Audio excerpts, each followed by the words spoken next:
دا احادیث مبارک بیان کی په باره کې د دې چې د لمانځو د فرض لمانځو بعد انسان کم اذکار کوي هغه ذکر کوي د هغه په باره کې دی زید بن ارقم راوي دی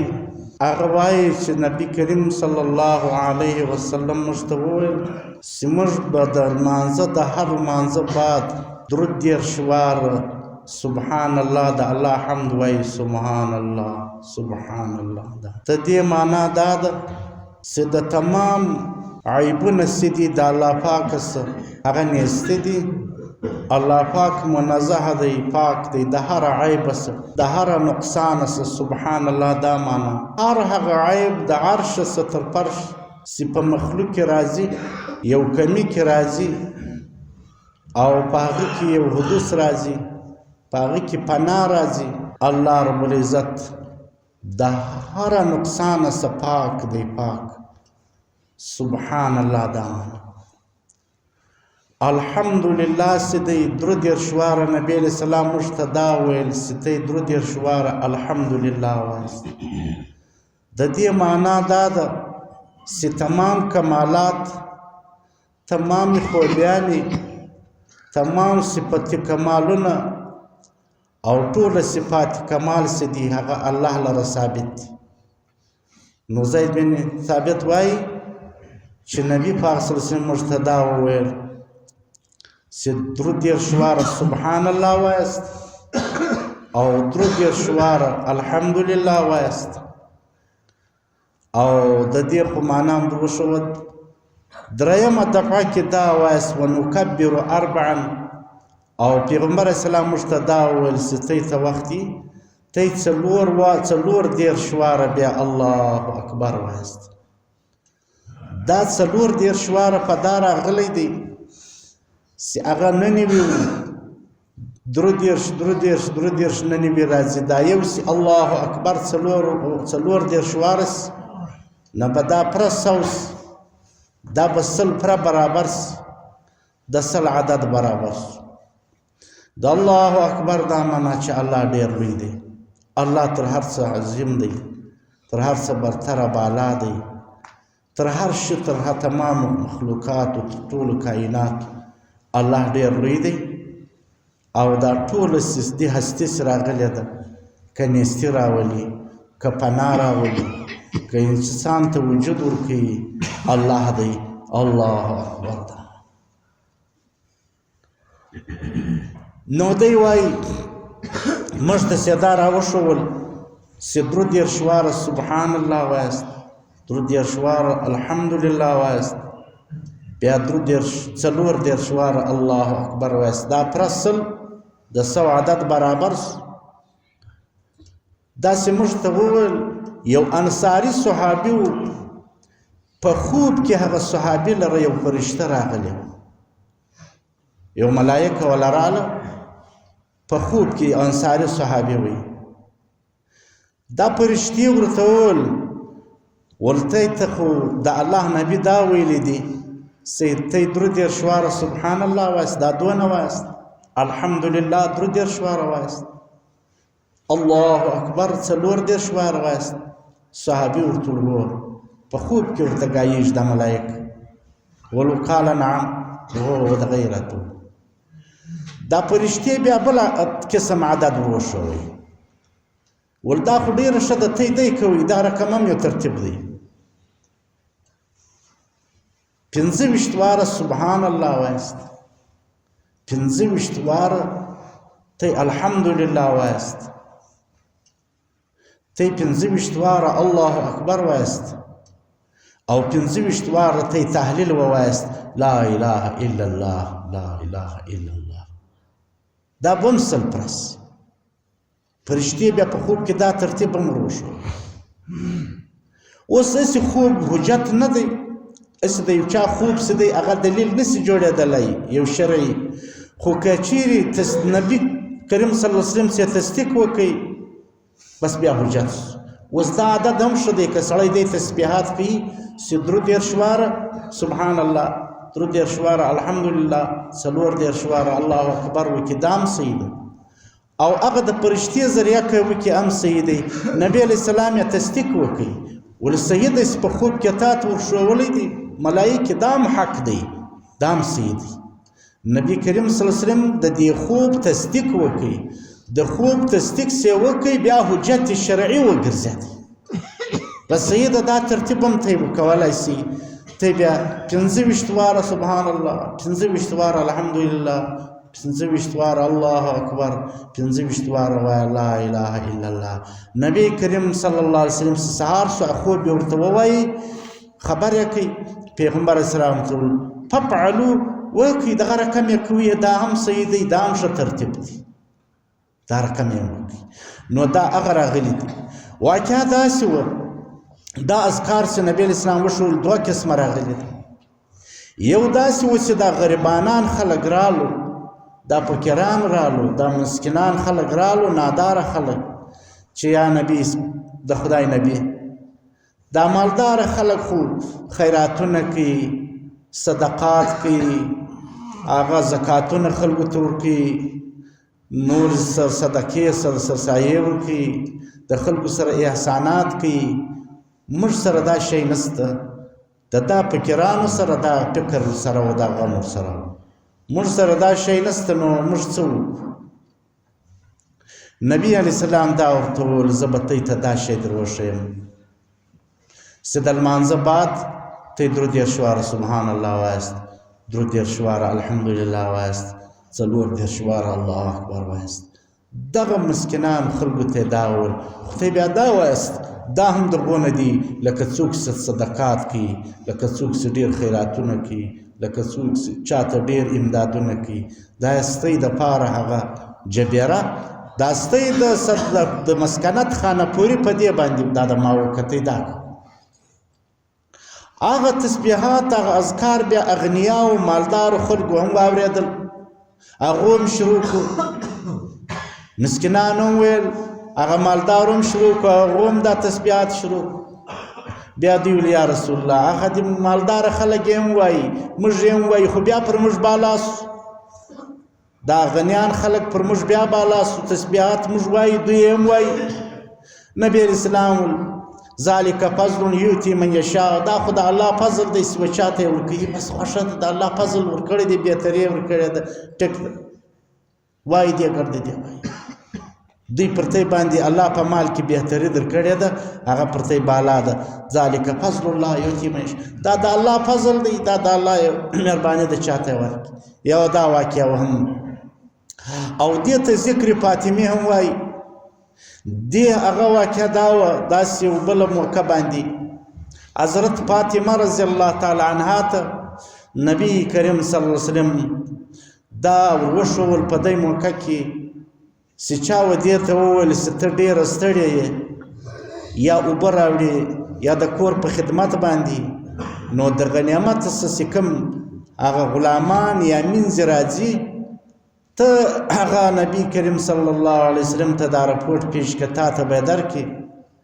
یو خادم به درکړي. نو حضور پاک صلی الله علیه وسلم ورته وویل زه و تا ته دی شی نه در وښیم چې هغه تر دې خادم افضل وي ته د لمانځه بعد دا تسبیحات وایه دا ذکر کوه دې ته و ذکر فاطمې هم وایي دا په دا وجه نبی اسلام فاطمه رضی الله عنها ته وویل او دا اذکار په د لمانځه بعد هم راغلي دي او دا د پریوتو په حالت کې هم راغلي دي که انسان ماخستان پریوځي وایي هم یې ویلی شي دا د لمانځه بعد هم یا د بدیدو په حالت کې هم. وعن زید بن ثابت قال امرنا موږ امر کو ان رسول الله صلی الله علیه وسلم د خاصه ان نسبح چې موږ تسبیح وایي دبر کل صلات په وروستربل کې د هر لمانځه 33 واره سبحان الله ونحمد موږ د الله حمد وایي 33 ونكبر 34 فأوتي رجل یو سړي رالی په المنام په خوب کې من الانصار د انصاري صحابي په خوب ولیدی فرشته ملائکه ولیدل فقیل له امرکم رسول الله صلی الله علیه وسلم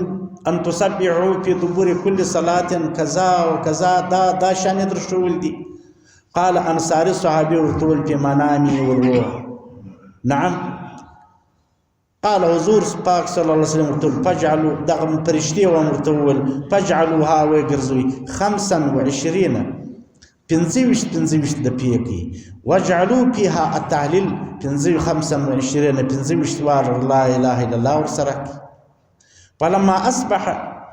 چې سهار سو غدا علی نبی صلی الله علیه وسلم باندې دا صحابي رالی خوب یې وای د انصاری فاخبره خبر کې نبی اسلام المات فرشتي په خوب کې دی ویل فقال رسول الله صلى الله عليه وسلم فافعلوا بس وکي هغه کم کوي دا ترتیبم صحیح دی که 25 واره وایس 25 واره لا اله الا الله هم صحیح دی رواه احمد ونسائی و دارمی دا حدیث هو نقل کړی بل روایت د حضرت علی کرم الله وجهه دی په بارت کې د آیات کرسی راغلی دی د آیات کرسی فضیلت حضرت علی رضی الله تعالی عنہ وای ما د نبی کریم صلی الله علیه وسلم سواوریدل دی پر هغه لرګو پر منبر باندې وو دا د دې د پاره وای سما د رقم یاد د نبی اسلام پر منبر باندې وو مخکې سي منبر نو جوړ شوی نبی اسلام د خورما یو تنوع لرګي پر دا تکیه کوله بیا هغه لرګی جوړ سو د پاره منبر جوړ سو صحابه ول یا رسول الله مشتان وینو نو ته به پر استاد پاره د یو منبر بس مجبور کو ته به پر هغه باندې شاته ناشته مشبتا وینو نو د منبر بندوبست وسو هغه د پر منبر کې نسته هغه دغه جړل بیا جړا شروع ک هغه تنه د خورمات لرګی سو هغه په بغار سو جړا سی مخ کې به ته پر ما باندې کښېنستې نو رسول الله صلی الله علیه وسلم بیا په غېږ کې هغه ونیوله تسلي یې ورکړه په حدیث کې راځي وایي فحنا حنان العشیر دی ژړل هغه لرګي لکه اوښه سي لیونی سي هغه کوچنی بچی څوک ځین پټ کړي هغه اوښه سي لیونی سي دا رقم یې ژړل هغه لرګي نو نبی اسلام ورته په دې نه راځي ستا به الله په جنت کې یو درخت کې هغه سبا مؤمنان ستا میوې خوري ته په دې نه راځي بس هغه ته تسلي ورکړه هغه ژړا ودرېدله دا د نبی اسلام معجزه وه هغه کونده په ژړا سو نو دی وایي حضرت علی صاحب وایي زما دی په یادي نبی کریم صلی الله علیه وسلم پر منبر باندې ناست وي د دا لرګو او بیا یې موږ ته وویل که چا آیات کرسي وویله پی دبر کل صلاتن د هر پر ځل لمانځه بعد چې سلام وګرځېږي دا خو تقریبا د هر مسلمان زده ده الله لا اله الا هو الحي القيوم لا تأخذه سنة ولا نوم دغه آیات دا یو آیات آیات کرسي ورته وایي آیات کرسي په دا وجه ورته وایي وسیع کرسیه السماوات د کرسي لفظ کې راغلی دی دا آیات کرسي ورته وایي دا یو ډېر لوی د برکت والا آیات دی چې دا ووایي نبی اسلام چې د هر لمانځه بعد یې ووایي دا سړی د جنت سنه را بندي نه دی را ګرځولی خالی مرګ را ګرځولی دی دا سړی معنا د جنت سدی نه دی را ګرځېدلی د مرګ په وجه چې دا مړ شو بس جنت لځي د فرضي لمانځه بعد یو خدا فضیلت راغلی دی چې د فرضي لمانځه بعد ته یې د آیات کرسي دا مازې وویله دغه انسان د جنت څخه د دخول د جنت معنی رکاوټ بل شی نه دی خالی د دا ژوند پاته دی بس چې دا مړ الله تعالی به هغه باندې د جنت فیصله وکړي هغه به د جنت حکم وکړي یو دویم دا دی که انسان ماخستن چې دا پریوزي په بشتره کې چې دا پریوزي ووایي په هغه وخت کې ووایي حین یأخذ مضجعه چې دا دی څنګه پریوزي ووایي هغه الله به دیم پر امن کی او هغه مسایه چې د ده سره جفت متصل دی هغه به هم الله پر امن کی او هغه کورونه چې د ده څه لرې دي دا نور مسایهګان به الله ورسره په امن کی که دی ووایي دی به هم په امني د هر آفته د بلیاتو او د ده سره متصل مسایه به هم پر امني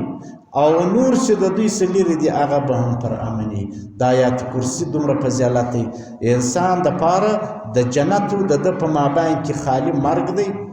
او بل د انسانو د چا د هغه دپاره د زه د ده او د ټولو مسایهګان دپاره د امن و د امان یو ذریعه ده چې الله تعالی به په امن کې امن به ورکړي په امن په لمن کې به وساتي. وعن علي رضي الله عنه قال سمعت رسول الله صلى الله عليه وآله وسلم ما ولدي على أعواد هذا المنبر پر لرګو باندې د دې منبر ما ولدي يقول نبي الاسلام من قرأ آيات الكرسي کچا آیات کرسی وویله فی دبر کل صلاة په وروسته کې د هر لمانځه لم یمنعه دی نه منع کوي من دخول الجنة د دخول د جنت څخه نه بندي الا الموت خالی مرګ دی بس دا مرګ راګرځولی دی دا د ژوند دی چې دا مړ سوی الله به جنت ورکړي.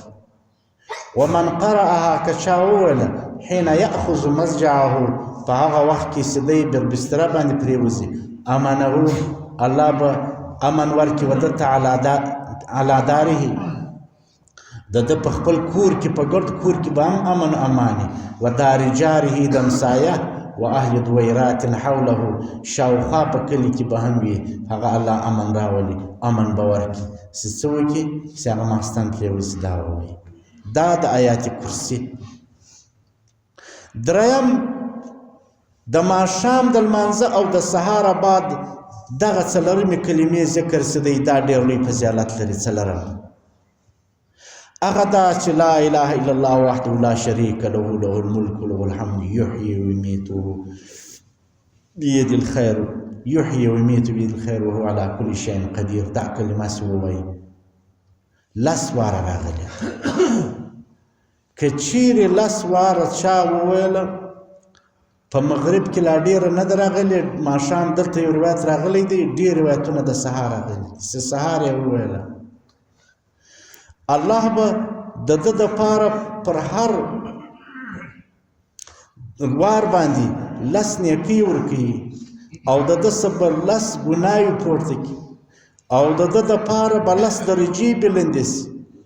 د هر قسم مکروهات څه د هر قسم آفات څه بلیات څه د هر قسم شیطان څه به الله محفوظ کړي وبساتي. لس واره ډېر راغلي دي.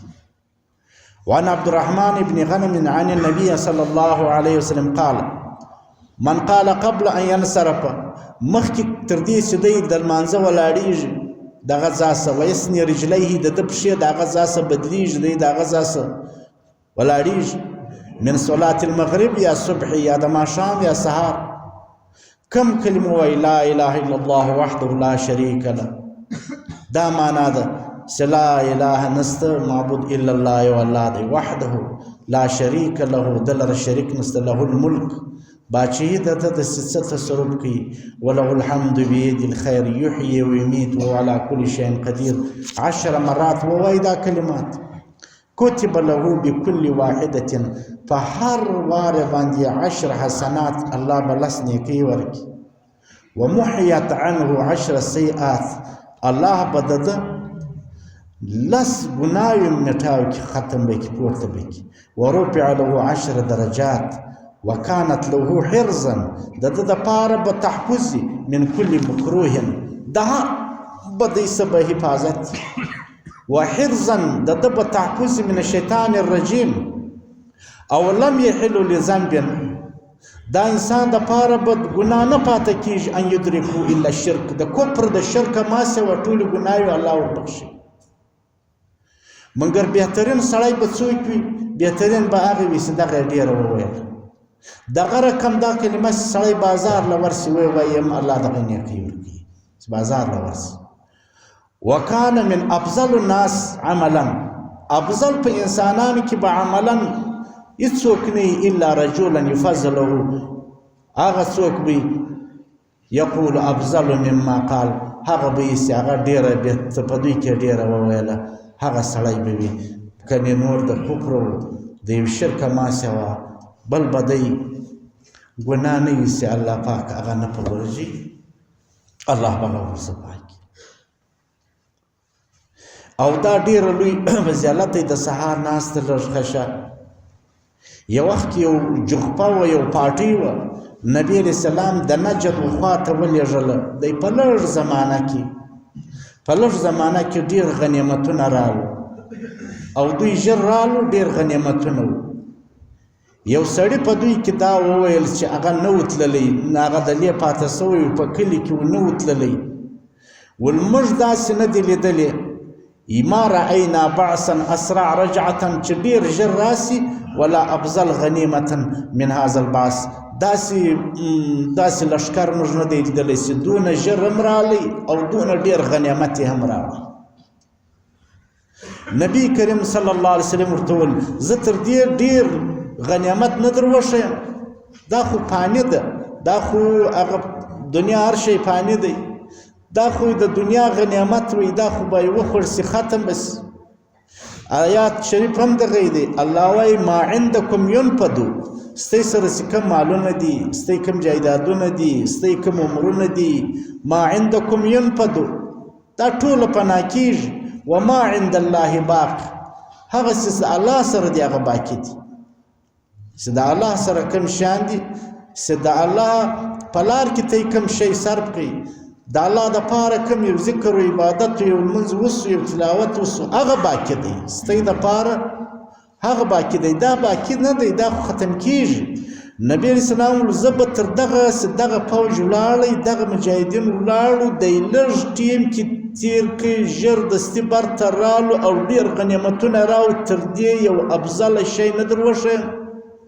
هل ادلکم علی قوم، پر هغه قوم باندې افضل غنیمتن و افضل رجعتن،